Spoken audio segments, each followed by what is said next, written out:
Good day. With Doom Eternal just a few days away, today we're going to be talking about the novelization of the original Doom 2. The original Doom 2 was a pretty big deal back in the 90s, pretty much on the scale of Doom Eternal today. I, being a kid, didn't follow gaming BBSs or read the magazines, but around its release date, my grandfather nonchalantly mentioned getting it. To say that young me was excited would be a massive understatement.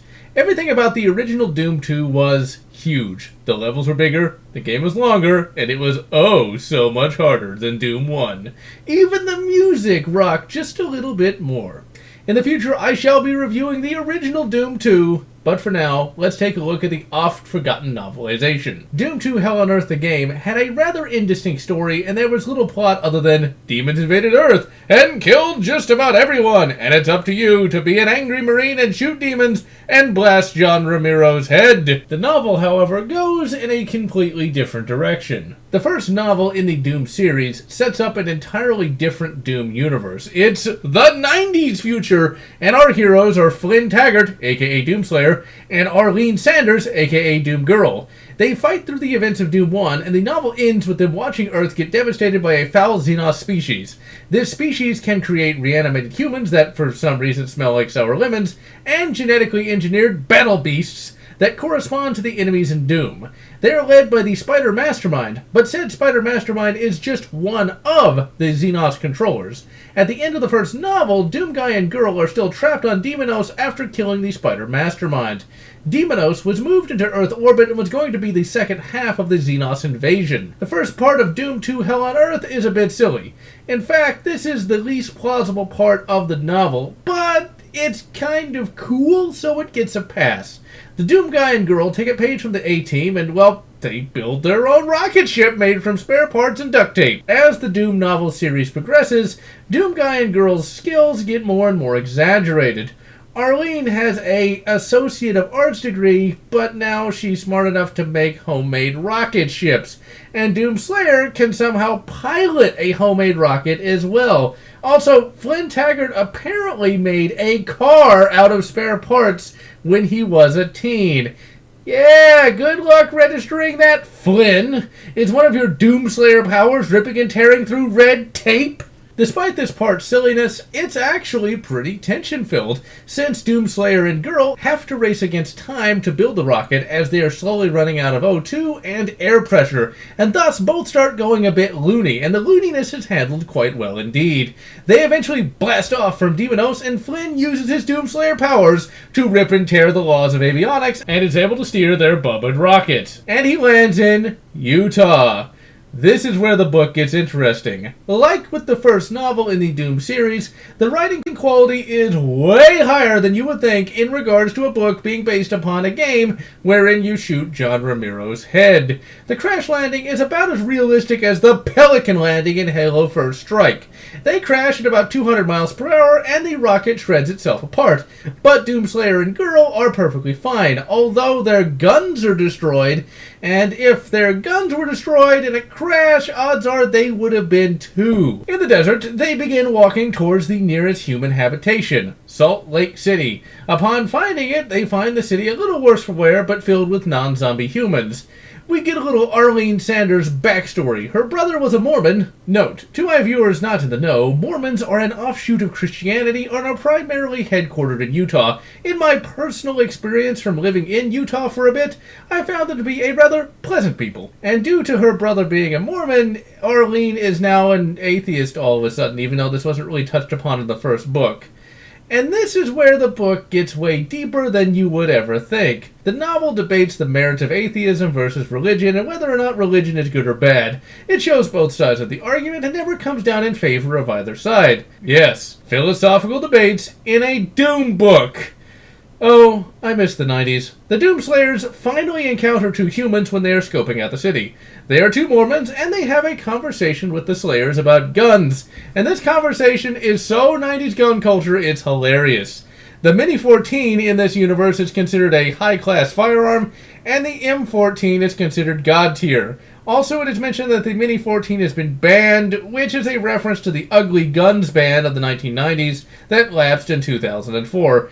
But during that ban, the Mini 14 was actually legal. Now, in the defense of the book, both the Mini and regular 14 still have their fans today, but give me an AK and a grand any day. The two Mormons are initially suspicious of Flynn and Sanders, but due to their gun cred, they start to trust them and thus take them to the leader of the Mormons. The novel, and by extension the Mormons, are very cryptic about just what happened to Earth while Arlene and Flynn were on Demonos. We do get a little bit of information, however. In short, the governments of the world collaborated with the Xenos in an attempt to become ruler of the world, and when the invasion started, the Xenos turned on the governments of the world and wiped them out via a nuclear exchange, thus killing most of the population of the Earth. The Mormons have taken over Salt Lake City, and it, along with Hawaii, are the last two known human holdouts. The meeting with the Mormon leader is fairly tense, but they're able to mollify him, and thus they are left to their own devices. One of the Mormons from earlier in the book, named Albert, befriends Fly and Arlene, and they discuss the going on of the Doom War. Eventually, driven by their sense of duty, the Doomslayers decide to radio HQ and give a report of the Xenos. Big mistake. The entire U.S. government has been subverted by the Spider Masterminds. As a reminder, in the first book, a single Spider Mastermind could project thoughts and influence dreams. Multiple could likely influence minds entirely, and thus this could explain why they could subvert the governments of the world. This aspect of the Doom plot is left deliberately vague, which is actually pretty annoying and doesn't make that much sense. Why was it a bad idea for Doom Guy and Girl to contact HQ? Well, that's because HQ has been subverted by the foul Xenos. And by contacting them and telling them that they took out the Spider Mastermind on Demonos, they've now put a big target on their heads, and by extension, a target on the Mormons' heads. As you would expect, the Mormons are rather angered by this, but the Mormons don't have a leg to stand on. They never told Doom Guy and Girl just what was going on, and so how were they to know that the entire Marine Corps command structure was subverted?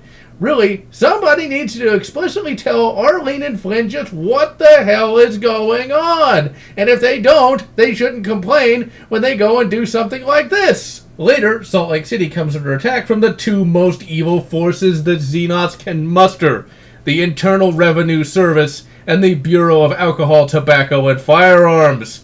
This is yet another 90s thing. This book was written after the events of Waco, wherein the BATF perpetuated a massacre of some religious loonies in Waco, Texas. In short, they wanted to arrest the leader of the loonies, but instead of doing the rational thing and sending a cop, they instead showed up with Bradley fighting vehicles and a siege ensued. Moving on from real life, under orders from the Xenos, the BATF and IRS show up with Bradley fighting vehicles and a siege ensues. They are also backed up by zombie men and a few genetically engineered monsters from Doom 1. With the Slayers on their side, the Mormons win the day. After the battle, the plot kicks off. The Slayers, along with Albert, a tech whiz named Lovelace, are charged by the leader of the Mormons to travel to Los Angeles to steal some blueprints to some of the various alien technologies so that humanity can have a fighting chance. And thus, the Slayer Squad is born. The novel begins telling the story not just from the perspective of Flynn Taggart, but also from the perspective of Arlene Sanders, Albert, and Jill. This can be a bit jarring, as the novel does not explicitly tell you who is speaking and when. And if you don't know that the novel is being told from different perspectives, you will wonder why Doomslayer is sounding like a 14-year-old girl. All the characters have their own voice, and each is distinct from one another. Big Al is by far the most interesting, as he really gets across what being a Mormon actually is. He is very religious, and sometimes he thinks of people as sinners and blasphemers, but he is actually a nice guy in real life, and is not a jerk, and thus shows that all highly religious people cannot be painted with the same loony brush. Arlene gets backstory to explain why she dislikes organized religion, and does not come off as a jerk either for it. There are a few feminist aspects to her personality, but as this was the 90s, it was due to legitimate grievances and not insane intersectional crap like today. Lovelace is a teen girl character, and she is written like you would expect a teenager to be written. But thankfully, she does not get wonderkinded and is never annoying or useless. The four set out into a world that calls forward to the now popular Walking Dead. America is a wasteland filled with zombies and demonic-looking Xenos, and just getting from place to place is a battle in and of itself. The guns they head out with are once again pure 90s. Doomslayer takes a double barrel, Arlene takes a machine pistol, Big Al takes what the book calls a Euro-Swedish Uzi variant. I'm assuming it's a TP9 or something of that nature, and Jill takes an AR-19, which works exactly like an M16A2 with that shitty 30-round burst. Jill, as you would expect, is the only one armed intelligently. All the other firearms smack of general adventure. They sound cool, but are nowhere near as good as an intermediate chambered semi-automatic rifle with detachable box magazines. Yes, 30 shots is more than 2 shots. And while the double-barreled shotgun might be good at close range, it is certainly a specialist weapon that is only useful under certain circumstances. Being able to engage targets up to 300 meters away is substantially better than being able to engage targets at less than 50. Really, they should all be outfitted with AR-19s, hopefully with that horrible 3-round burst disabled. Oh, right, we're talking about books. The adventure is excellent, with great character moments and exciting battles, and there is even an epic train fight.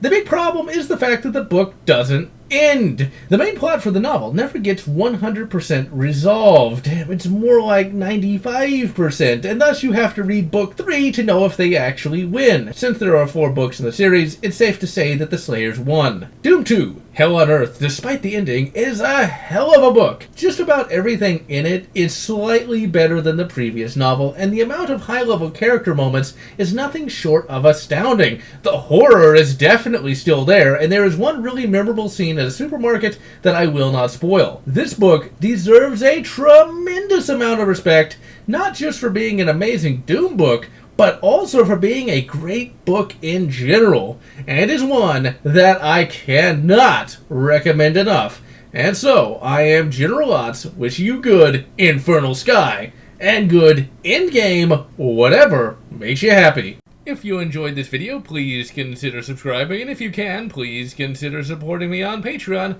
so that I can continue bringing you this awesome content.